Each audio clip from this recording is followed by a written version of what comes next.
हमने इन लोगों की उसी तरह आजमाइश की है जिस तरह बाग वालों की आजमाइश की थी, जब उन्होंने कस्में खा खा कर कहा कि सुबह होते होते हम उसका मेवा तोड़ लेंगे, और इंशाअल्लाह ना कहा। सो वो अभी सो ही रहे थे कि तुम्हारे परवरदिगार की तरफ से रातों रात उस पर एक आफत फिर गई, तो वो ऐसा हो गया जैसे कटी हुई खेती। फिर जब सुबह हुई तो वो लोग एक दूसरे को पुकारने लगे कि अगर तुमको काटना है तो अपनी खेती पर सवेरे ही जा पहुंचो।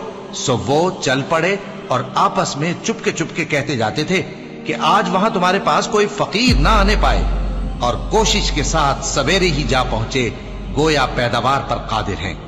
फिर जब उन्होंने बाग को देखा तो वीरान, कहने लगे कि हम रास्ता भूल गए हैं, नहीं बल्कि हम बेनसीब हो गए। एक जो उनमें समझदार था बोला, क्या मैंने तुमसे नहीं कहा था कि तुम तस्बीह क्यों नहीं करते?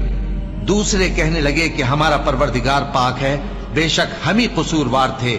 फिर लगे एक दूसरे की तरफ रुख करके मलामत करने, कहने लगे हाय शामत, हम ही हद से बढ़ गए थे। उम्मीद है कि हमारा परवरदिगार इसके बदले में हमें इससे बेहतर बाग इनायत करे। हम अपने परवरदिगार की तरफ रुजू करते हैं। देखो अजाब यूं होता है और आखिरत का अजाब सबसे बढ़कर होगा। काश ये लोग जानते होते।